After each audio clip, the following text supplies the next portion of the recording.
Hey, I'm Sana Kadar, and I host All in the Mind on ABC Radio National. It's a show where we investigate why people behave the way they do. But there's some perspectives we don't often hear about, like what makes people cross the line into criminal behavior? Are they evil or are they damaged? Are they both? Join me for Criminal Psychology, a special series diving into some of these questions. Hear it now on the ABC Listen app. ABC Listen. Podcasts, radio, news, music, and more.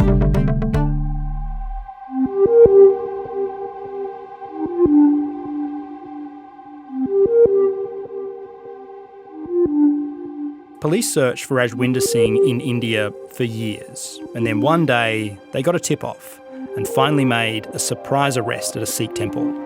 I'm Stephen Stockwell. Welcome to the case of Toyah's murder. The body of Toyah Cordingley was found at Wangetti Beach, north of Cairns. Her face adorns billboards and stickers across the region. Searching for clues in the murder of the 24-year-old pharmacy worker. Alongside the idyllic and isolated beaches. This should not happen to a young woman out there walking her dog on a Sunday. We're nearing the end of the third week of what was set down as a 3-week trial, and the ABC's Far North reporter Chris Testa has been in court that whole time. Chris, can you wrap up the last couple of days for us in 60 seconds or so? Yeah, Stocky, we've been taken to the Sikh temple in New Delhi where Indian police pounced on Rajwinder Singh 4 years after Toyah Cordingley's death, and we heard evidence about how that search for him in India unfolded. There's also been evidence about the forensic examination of his blue Alfa Romeo, which is what led to police first investigating Rajwinder Singh way back in November 2018, about 3 weeks after Toyah died. And we've heard evidence from locals in the Wangetti community who've told the court what they were up to that afternoon and about some of the people that they'd seen in the area. Thank you, Chris. There's been a cast of very North Queensland characters come to the fore over the last few days, and as you mentioned, a lot of other stuff to talk about in this episode. But really, the thing I'm very keen to talk about and get into first is this insight we got into Rajwinder Singh's kind of movements in India, and basically the search that was going on for him for years, right?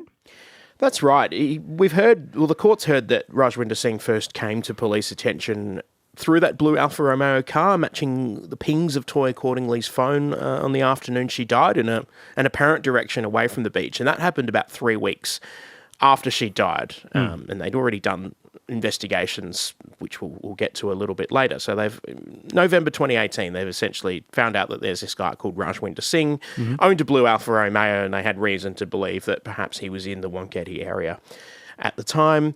They found out that he had travelled to India the day Toyah Cordingley's body was found. He booked this one-way flight, and on the 23rd of October 2018, he actually left for New Delhi via Sydney. So we heard evidence from Detective Superintendent Murray Taylor, who was actually the Australian Federal Police's man in India, based at the High Commission in New Delhi, and his job involved liaising and working with Indian police and law enforcement officials, particularly those who are responsible for Interpol and international policing in India. So he first heard in November 2018 that Queensland police were interested in finding out where Rajwinder Singh was in India. Yeah, and we got this kind of look into how he went about that. And he was talking about kind of the officers he was talking to there. I think he even went as far as kind of talking to police in kind of Rajwinder Singh's area, like the villages he was from, right? Yeah, there were a few agencies he spoke to over different meetings at different periods of time.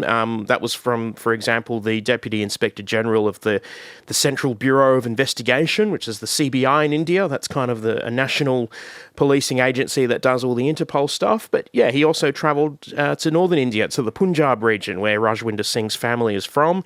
And we heard there he met with senior figures from the Punjab Police and also the Amritsar Police District as well.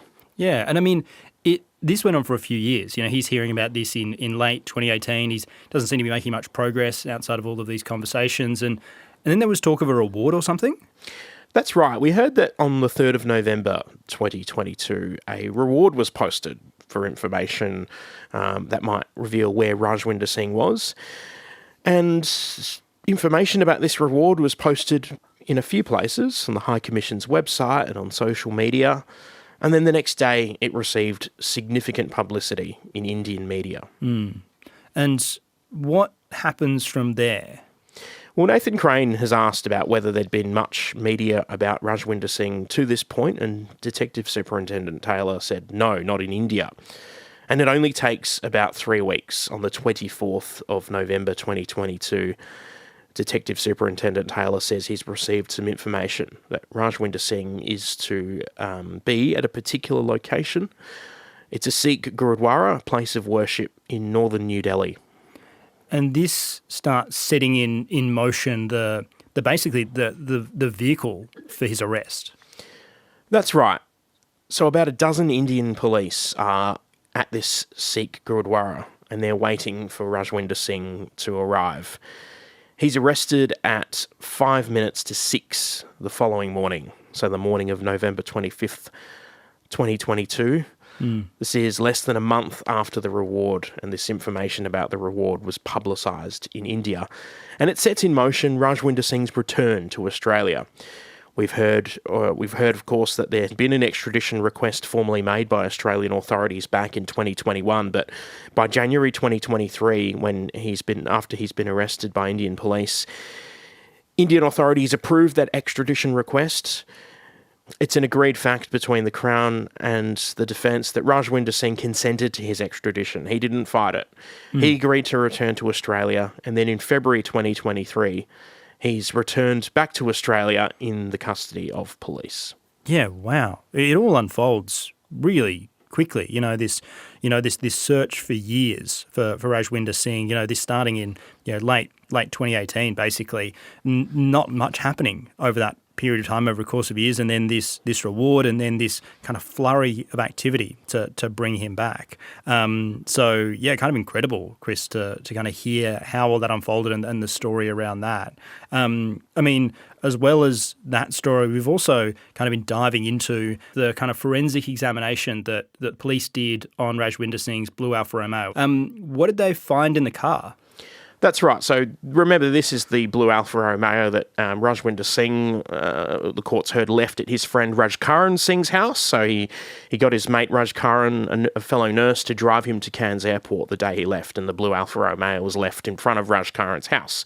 So when Rajwinder Singh hasn't returned and isn't contactable, Raj Karan has called the police. And at some point in November 2018, police have gone to that house and taken the car for forensic examination. And we heard evidence from a couple of police forensic scientists with several years' experience about things that they observed and tests that they did. The outside of the car was kind of described as not having been washed in recent times. We heard evidence from Sergeant Amanda Milligan. She was one of those forensic scientists. She found sand scattered throughout the car, and we saw photos that were actually shown to the court. It wasn't doused in sand, but you can kind of see smatterings of sand in various places. Some of that sand from for example, a rear mat and the centre console was actually taken for sampling. And we heard evidence that while there were 2 rear floor mats, the 2 front ones were missing. Was it just Rajwinder Singh's car that she looked at, or were there other cars that she had a look at as well? There are other cars that she looked at as well. So she actually looked at Marco Hardenreich's car. He's the partner of Toyah accordingly. That work was done essentially a couple of days after the alleged murder at Wangetti Beach. She found a couple of spots on the front of his car that tested, they do a presumptive test for blood. So we've heard that these kind of Comba Roach tests can return false results if, for example, there's things like animal blood or pet food, and she determined that these spots that kind of flared up were actually insects. And there was no blood on the inside of his car. And then, interestingly, there was also no blood found in Rajwinder Singh's car either. They did another forensic scientist gave evidence about doing a test with luminol on various parts of the car, the dash, the roof, the interior, the seats. There were a couple of spots that returned presumptive results for blood using that other test I mentioned, the Comba Roach. So one was on the the back driver's side, the underside of the door handle, and one was on a tissue box. But the luminol testing throughout the interior did not return any evidence of blood. Yep, thank you, Chris. We've also heard from this kind of cast of North Queensland characters, people who are living around this beach. And one of the things that we've heard from the defence early on is that they were going to present these kind of other people who were around the beach that they don't think were kind of followed up, basically, by police. And we heard from a whole bunch of witnesses around this. I think there was like a dozen people or so. But by my count, Chris, they all seem to revolve around the movements of kind of a few key people. That is Remy Fry, Matty Hollins and Evan McRae. Have I got that right? That's right, yeah. Remy Fry was his mum lived in Wangetti, and we heard that he was visiting her and some friends there that day. Matty Hollins is a Wangetti local, lives with his mother in that area, and was checking some crab pots not too far from Wangetti Beach the afternoon Ms. Cordingley died. And Evan McRae lives in Cairns, but we heard questions asked of him about whether he used to go pig hunting at Wangetti Beach, and a bit of evidence around some text messages that he'd sent in the days leading up to Toyah Cordingley's murder. Yeah, I mean, the name Evan McRae I kind of recognised when he started giving evidence, and it took me a little while to realise that he was the person that the defence mentioned in their opening, talking about other people around the beach, and that he'd sent, I think, his wife at the time, or, soon to be sort of estranged wife at the time, a message saying that he was, kind of pretty upset, hated people, and needed to, go pigging to kill something. I think that kind of stuck with me.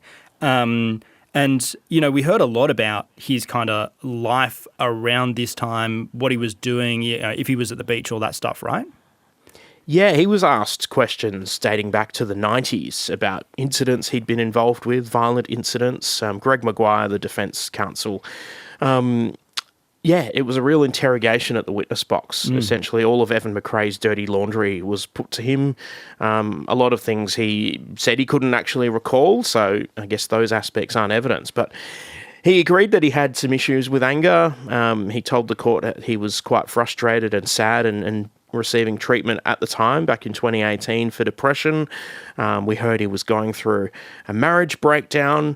And then we got to these questions about his former pig hunting days. We heard that, when he was younger, in his 20s, he used to go pig hunting.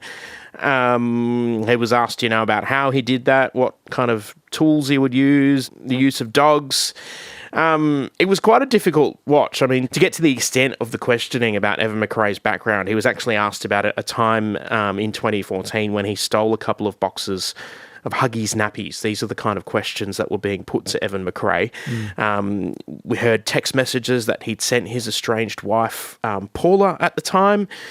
She was kind of involved in him coming to police attention because there was an article in the Cairns Post newspaper about a public masturbator on Wangetti Beach.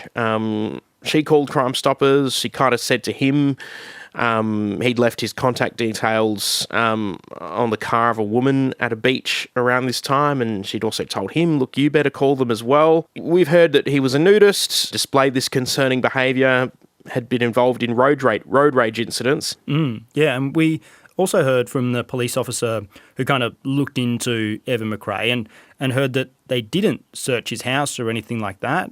How come?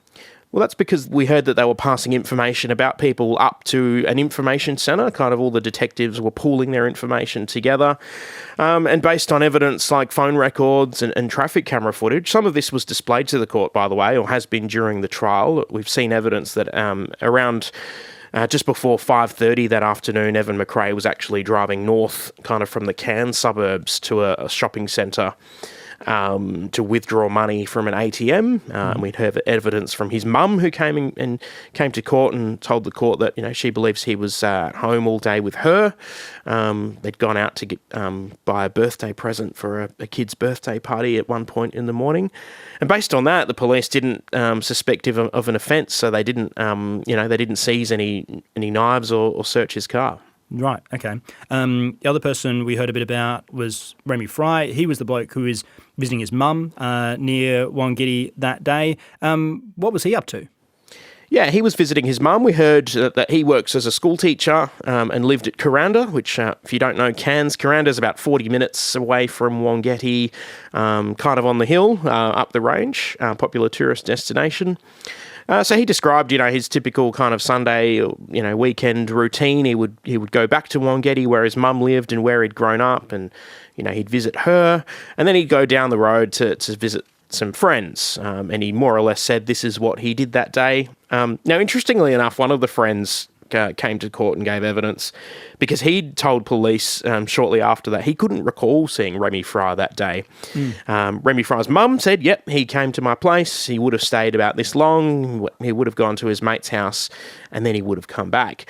And the defence kind of cross-examined, both people on this. Well, to the mum, do you believe this is what he did just because he said it? And his mum, Christine, said, no, I know that's what he did because that's what he always did.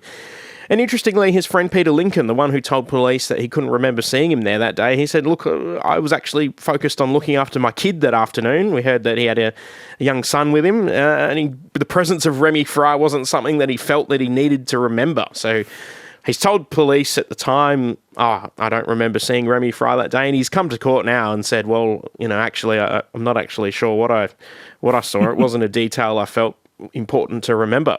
Yeah. And then Matty Hollands, another one of these people that lives, around this Wangetti area, and his day sounds almost exactly like, I imagine, someone who lives in a kind of remote part of North Queensland, mostly sitting around playing PlayStation in between checking crab pots. That's right. We heard, you might recall, the jury went to Wangetti Beach, and we've heard a bit of evidence in this trial about these bush tracks and kind of that dense mangrove environment that's between, the highway and the beach. And Matty Hollands kind of took us to a bit of this because he described kind of checking his crab pots 3 times that day. You do it at different times of the day, every few hours. And I guess the critical time he checked his crab pots that was relevant at this trial was around about 4:30 or after 4 o'clock. And he said that, he would usually carry a knife when he did this because you're wading at one point generally through this creek, and he described it as sort of being waist-deep water. And he said that, he was actually specifically asked, why did you carry a knife on this occasion? And he said that he'd been going through there and seen this dirty big black croc about 3 metres as he's wading through the water, and he said it's something you do quickly. And he was describing carrying this knife for protection. Now, interestingly, all these men that I've discussed and others who gave evidence who live at Wangetti, Evan McRae as well, Remy Fry, they were all asked to give DNA, and we heard evidence that they all gave DNA samples voluntarily. And some of them actually, the ones who lived in the Wangetti area were actually asked by police, and this is October 31st, so about 10 days after Toyah Cordingley's died, to hand over any knives for forensic testing. And both Matty Hollands and a mate Lee Moran, who also lived there, they both said, yep, we handed our knives over. In Matty Hollands' case, that was 15 knives. He was a professional fisherman. Yep. And all those were forensically examined. Now, the extent that police went to looking into, people's versions here was shown to the court, in this case, through a PlayStation message. Because Matty Hollands, as you mentioned, had said he'd been playing PlayStation with his brother online. His brother was living in Cairns. And he actually sent his brother a message on the PlayStation chat feature at 4 minutes past 4 that afternoon saying, running short on time, I've got to go check my crab pots and then pick up my other brother from the airport. And we heard evidence that about 5:30ish, he and his mate Lee Moran headed down to Cairns, picked the brother up from the airport, and then went home, stopping to pick up a pizza on the way. Yeah. And that time's important, Chris, that 4 p.m. time, because police believe that's about the time that Toyah Cordingley was murdered, right? Yeah, we've heard that the phone, Toyah Cordingley's phone, was pinging away from Wangetti Beach, kind of through that northwestern Cairns area between 4:51 p.m. and 5:17 p.m. She'd sent a text message to her boyfriend, Marco Hardenreich, at 3:17 p.m. So there's kind of that window there, I guess, of roughly an hour and a half where, the Crown would allege that this happened in. Yeah. And, Chris, you're talking about, we've got Matty Hollands and the PlayStation message. We heard from Matty Hollands' brother, Jordan Hollands, and I actually felt quite bad for Jordan because He says as he's getting up into the witness box, I'm really nervous. And, I kind of feel for someone in this position because you're giving evidence about your brother. You're in a court. It's a really formal place. He's talking about how nervous he is. And he gets up there. He's sworn in. He's asked who his mum is. He asked if he spoke to his brother. He says, I sent him a message asking if he wanted to play PlayStation. And then that was it. He was done. Straight down. 2-minute witness. Happened so quickly. I mean, Chris, what was the defence trying to show us with these people and this kind of vignette of North Queensland life? Well, we heard in the defence opening that, that they believe that the injuries that Toyah Cordingley sustained were so severe, describing that really deep cut to the neck. In Greg Maguire's words, it would have probably been done by someone on drugs or a crazy person. I guess they're just trying to show that there are, numerous people in the Wangetti area who own knives. It's a place where people go pig hunting. They carry knives. Interestingly, one of the witnesses who was called was Jesse Hollins, the brother who was being picked up by Maddie Hollins from the airport that night. So he wasn't at Wangetti at the time that Toyah Cordingley was killed, but he was asked about his girlfriend because he told police that his girlfriend was a little bit creeped out by Wangetti Beach, and the defence was asking, what did she mean by that? And he said, look, it was just a general comment she made. He didn't read too much into it. Lee Moran, the other local, was asked about, seeing nudists and people milling around pig hunting in that kind of bush area. Matty Hollins, whose real name is Cohen, by the way, he goes by Matty Hollins, he told the court that these tracks are generally used by locals, not so much visitors. He said that kind of the place where people fish and check their crab pots, you don't actually have to go all the way down to the beach. He said that these are kind of more frequented by locals. His walk to check the crab pots doesn't take him all the way down to the beach. So we get a bit of a sense of, I guess, the terrain here and, the types of people who are using these areas. Yeah, I mean, I really kind of, this whole group of people really took me to North Queensland as we were hearing from them all. And yeah, their routines, the crab pots, the kind of walking between houses, the tracks through the bush and all of that. Chris, I do want to jump into some questions. We get a heap of questions from people here. The caseof at abc.net.au is our email address, and we're loving all the emails you're sending through to us. I want to start with one today from Louise. Louise writes, "Thanks, guys. An interesting podcast. I remember this case very well. You mentioned in your last episode that Rajwinder Singh phoned his cousin in Sydney from the airport, but he didn't give a statement. Is it optional for someone connected with the accused?" We didn't get an explanation for that, Louise. It was just mentioned that, he phoned his cousin Gulal Singh and New South Wales police went and spoke to him. And then Gulal Singh didn't make a statement, and that was the extent that the courts heard. So beyond that, I can't really add a whole lot. No, that's all right. Thank you, Chris. Thank you for the question, Louise. It's a great question. And sometimes there's things we can't answer, but, we'll be open about that when we can. So great question. Another one here, Chris, from Kylie in Melbourne. Kylie writes, "Hi, Stocky and Chris. Loving your work. Also very much looking forward to hearing the parts that you aren't allowed to tell us because I feel like there's much more to it." Kylie, you don't know the half of it. There's a whole section missing from today's episode because of some legal discussion yesterday morning. But again, that is for another time.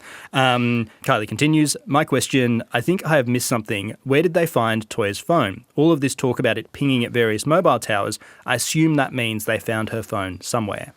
Yeah, it doesn't, Kylie. Actually, the information about it pinging the mobile phone towers comes from Telstra records. So we've heard evidence in this trial about call charge records that police obtained from telcos for various people's phones, and also the timing advance data. So essentially, they get the number of a phone and the number of a handset, and they can request from the telcos.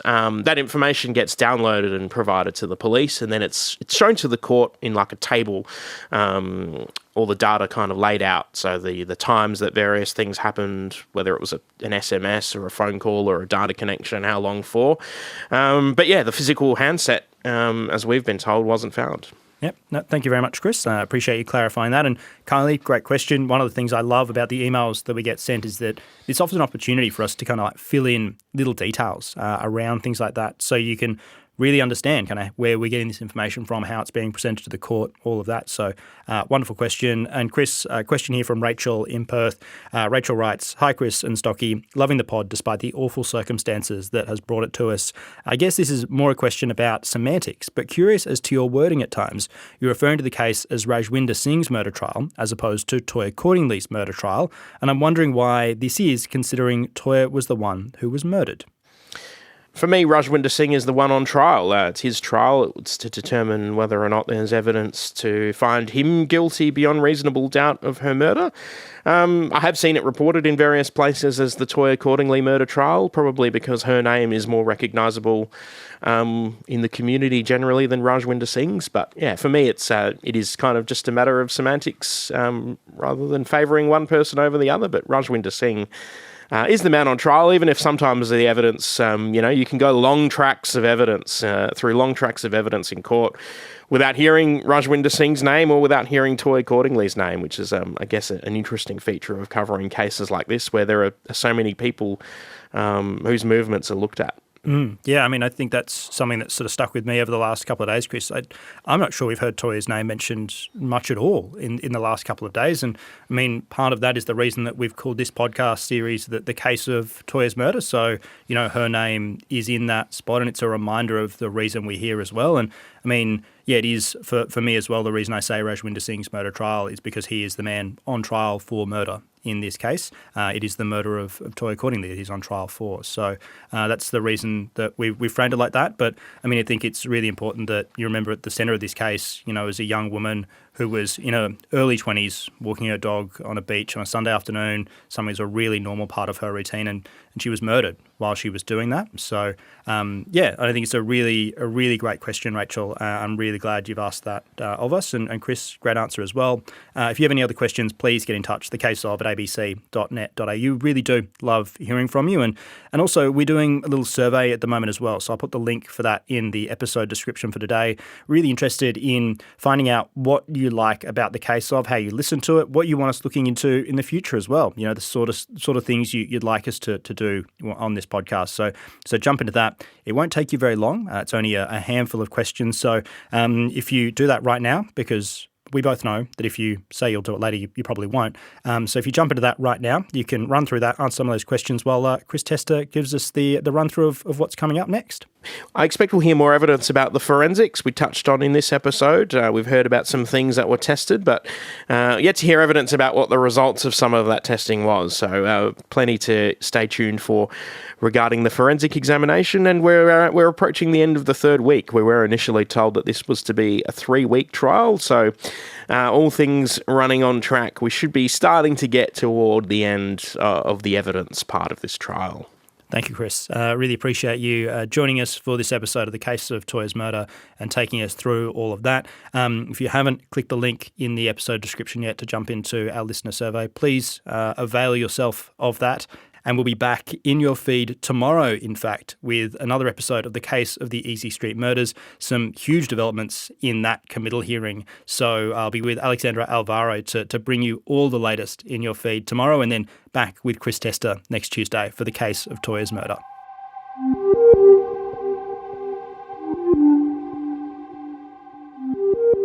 The Case of Toyah's Murder is produced by ABC Audio Studios and ABC News. It's reported by ABC Far North reporter Chris Testa and me, Stephen Stockwell. Our executive producer is Claire Rawlinson, and thank you to senior lawyer Jasmine Sims, our legal queen, for her legal advice, to the Queensland Newsroom and to Audio Studios manager Eric George.